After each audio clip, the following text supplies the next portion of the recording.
Pertama saya ingin mereview sebentar materi yang saya angkat bulan ini. Jadi tema etik atau moral yang saya angkat bulan ini dari 4 tokoh itu sebenarnya mengawali kegelisahan-kegelisahan moral yang banyak kita alami hari ini. Jadi misinya ke sana sebenarnya. Bulan ini kan kita membahas 4 konsep, 4 teori etik. Yang pertama tentang perkembangan moral, Lawrence Kohlberg. Kemudian yang kedua hierarki nilai dari Max Scheler. Yang ketiga etika tanggung jawab atau etika wajah dari Levinas. Dan minggu lalu terakhir kita membahas etika masa depan dari Hans Jonas. Jadi secara teori 4 yang kita bahas itu seperti kemarin sebenarnya membidik beberapa problem yang sering kita temui hari ini. Ini sebenarnya nanti arahnya ke situ. Kalau problem dari teorinya Kohlberg kemarin teman-teman sudah kenal ya, ada namanya dilema moral. Jadi ketika kita ingin memutuskan satu tindakan moral atau milih satu tindakan moral, itu kadang-kadang sifatnya dilematis. Dilematis itu mudahnya bukan antara yang baik dan buruk atau yang benar dan salah. Kalau tentang ini sih gampang solusinya, ya kita tetap milih yang baik, milih yang benar. Tapi kadang-kadang pilihan moral itu antara yang baik dan yang baik. Kita dipaksa untuk milih mana yang paling cocok, mana yang paling sesuai, paling relevan untuk hidup kita. Kita harus milih antara kuliah lanjut S2, S3 atau nikah dulu. Ini kan dilematis. Dua-duanya ya penting. Nikah ya penting loh, itu luar biasa. Kuliah apalagi. Nah, kalau untuk situasiku pasnya yang mana itu dilematis. Nah, ini hari ini banyak situasi-situasi dilematis. Untuk situasi-situasi dilematis ya tentu saja judgementnya tidak lagi mana benar, mana salah, atau mana baik, mana buruk, tapi mana yang sesuai, mana yang kurang sesuai. Di dalam hidup ini sering begitu, kita berhadapan dengan itu.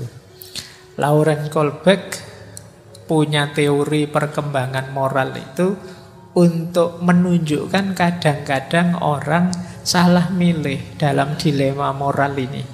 Kenapa? Karena kematangan moralnya kurang tinggi. Jadi ada orang yang secara moral dia mungkin masih kanak-kanak, meskipun badannya besar, umurnya banyak. Jadi dia tidak bisa meningkatkan kualitas kapasitas moralnya. Di kemarin teori itu kan ada level 1, level 2, level 3. Orang yang hanya mencari kesenangan saja, atau orang mencari keuntungan, atau orang menyesuaikan dengan masyarakatnya, dan seterusnya. Kemarin di Lawrence Kohlberg sudah dijelaskan panjang lebar. Nah, kadang-kadang kita itu masih kekanak-kanakan moralitasnya, belum matang. Kita sering memutuskan dilema itu, kita pilih yang hanya menyenangkan kita saja. Kita nyari enaknya saja. Nah, kadang-kadang ada yang mental dagang, nyari yang paling menguntungkan. Enak mana nongkrong di kafe atau ngaji? Ini sama-sama penting juga. Nah, terus kamu milih, ngaji saja Pak, di sana kan juga ada kopinya gratis. Nah, Ini pertimbangan keuntungannya. Kamu tidak mikir ngajinya dapat apa, yang penting sama kan. Malah kalau di kafe bayar, itu pertimbangan keuntungan. Mungkin ada yang pertimbangan lebih tinggi, yang nanti puncaknya ya prinsip-prinsip universal. Saya melakukan kebaikan ini karena memang ini hakikatnya baik. Nah, ini yang pertama. Jadi ayo pesan dari materi pertama kita, ayo jadi orang yang matang secara moralitas, tidak kekanak-kanaan. Kekanak-kanaan itu berarti masih pertimbangan moralnya masih level-level awal, hanya nyari senang, nyari untung dan seterusnya. Yang kedua, kemudian kita ketemu dengan Max Scheler. Dia punya hierarki nilai. Kalau tadi dilema moral, di Max Scheler ini tentang anggapan moral. Kalau di Scheler kan kita membaca apa saja, intuisi kita main. Oh, ini indah. Oh, ini baik. Oh, ini sakral dan lain sebagainya. Nah, ini anggapan moral. Scheler ngajari kita hierarki. Ada nilai-nilai moral yang mutlak universal, ada nilai-nilai moral yang sementara. Yang sementara itu yang level rendah, kesenangan saja. Nah, ini juga mengajarkan kita untuk tahu prioritas. Mana yang harus kita dulukan, mana yang nanti saja. Nah, ini pelajaran dari hierarki moral. Hari ini, era hari ini kita sering kehilangan yang penting demi hal yang tidak penting. Jadi ini banyak, apalagi di medsos-medsos, kadang-kadang kita kehilangan pertemanan, kehilangan persaudaraan hanya karena hal sepele. Mungkin karena yang satu jagoannya Argentina, yang satu jagoannya Portugal misalnya. Wong ya pertandingannya paling berapa minggu sih, tapi kamu sampai kehilangan persahabatan. Bahkan ada yang, saya lupa itu yang kejuaraan kapan itu, ada yang sampai bunuh diri karena idolanya kalah. Nah, ayolah kita ngerti kok, iya sepak bola penting, tapi ada nilai yang lebih penting dari itu. Kemarin kan kita punya kasus luar biasa itu di Malang itu sehubungan dengan sepak bola. Nah, ini boleh pakai analisis versinya Scheler. Jadi antara nyawa dengan sepak bola misalnya mana lebih bernilai? Antara ini dengan itu mana yang lebih tinggi? Nah, ini jadi boleh teman-teman kalau ada yang sedang nulis tesis atau disertasi, teorinya Scheler ini dipakai. Oke, ya kalau tadi di Lawrence Kohlberg itu moral yang masih kekanak-kanaan jadi penghalangnya. Kalau di Max Scheler ini yang jadi penghalangnya adalah kedangkalan. Kedangkalan itu kalian hanya memikirkan hal-hal sepele, melupakan hal-hal yang dalam. Ini kadang-kadang wong itu cuma game saja kamu bisa pertemanan putus misalnya. Wong itu permainan saja. Nah, ini kita agak dangkal. Oke, itu pelajaran dari Scheler yang kedua. Kalian harus tahu prioritas. Saya ada mahasiswa yang hampir kena DO karena dia asik main game online. Untungnya dia jujur. Biasanya tidak ngaku anak-anak itu. Ini dia berarti apa? Tidak mampu memposisikan yang penting sebagai penting. Jadi harusnya ya kuliah nilainya lebih tinggi dibandingkan rebahan main game. Bukan berarti jelek. Yo, orang yo ada refreshingnya, tapi kalau refreshing terus-terusan namanya bukan refreshing. Jadi Kalian harus tahu mana menu utama, mana cemilan dalam hidupmu. Cemilan itu ya posisikan sebagai cemilan, jangan jadi menu utama. Kalau kalian harusnya cemilan jadi menu utama, ya jangan salah kalau kolesterolmu naik, kesehatanmu kacau. Nah, ini pelajaran prioritas. Nanti dalam hidup kalian harus mampu milih mana yang lebih penting, mana yang tidak penting. Mana yang nanti saja, mana ranking 1, ranking 2, ranking 3. Kebingungan-kebingungan kita banyak yang disebabkan oleh ketidakmampuan kita memprioritaskan. Rasanya kok semua penting ya Pak, ini penting, ini penting. Itu karena kamu tidak bisa memprioritaskan sesuatu. Latihanlah prioritas. Karena hari ini banyak sekali hal-hal yang mendistraksi kita. Itu yang kedua kemarin, teori dari Max Scheler. Yang ketiga, ini yang menarik, teori dari Levinas.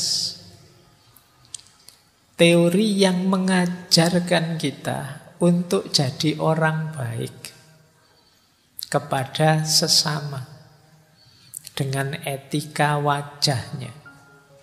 Jadi kalau di Max Scheler, ketemu orang itu adalah panggilan pada kita dari orang itu untuk memberi yang terbaik padanya.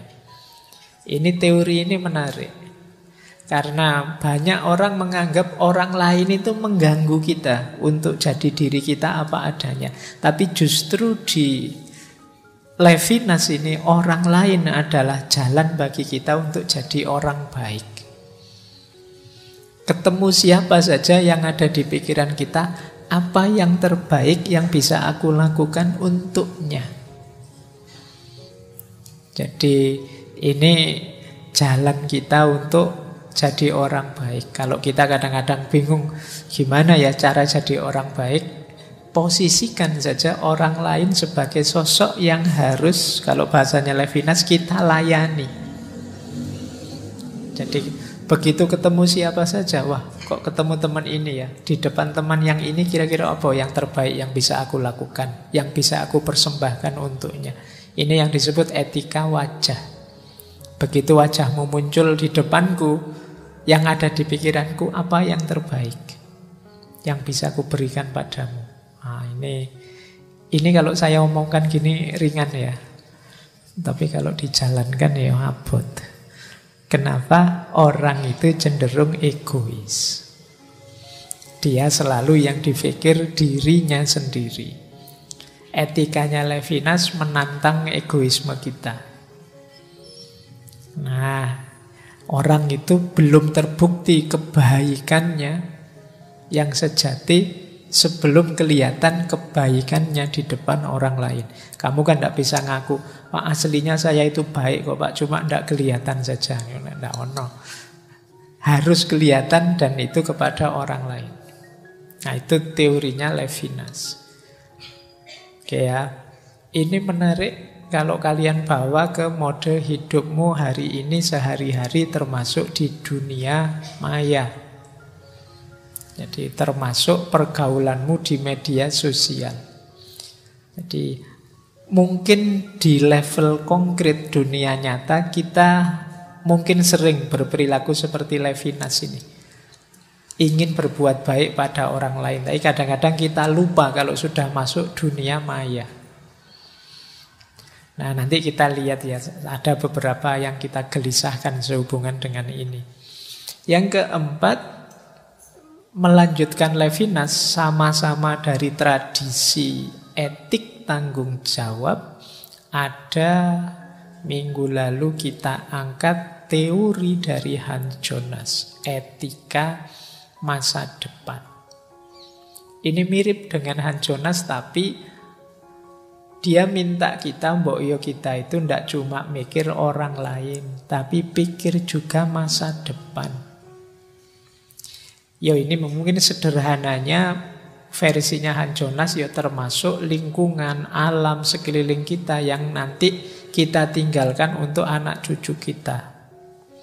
Tapi saya tambahkan ada lagi yang lebih penting hari ini, yang perlu kita perhatikan untuk nanti diwariskan pada anak cucu kita, yaitu perilaku dan moralitas itu sendiri.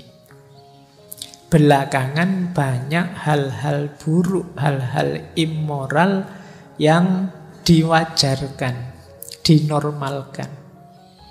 Nah, ini khawatir nanti jangan-jangan generasi yang akan datang tidak kenal lagi nilai-nilai moral luhur utama yang hari ini kita junjung tinggi.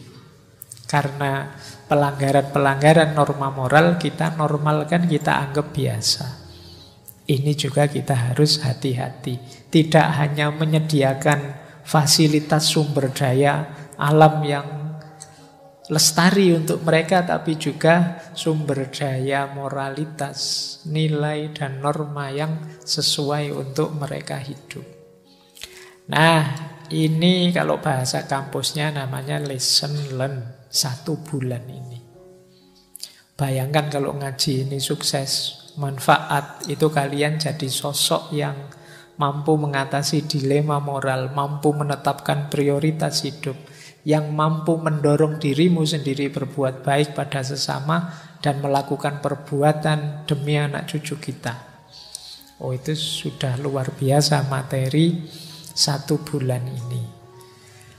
Itu belum materi 350 sekian kemarin-kemarin. Wow, kalau kamu bisa menjalankan semua jadi wali kamu. Iya, cuma ya pelan-pelan ya kita belajar. Saya juga belajar ini.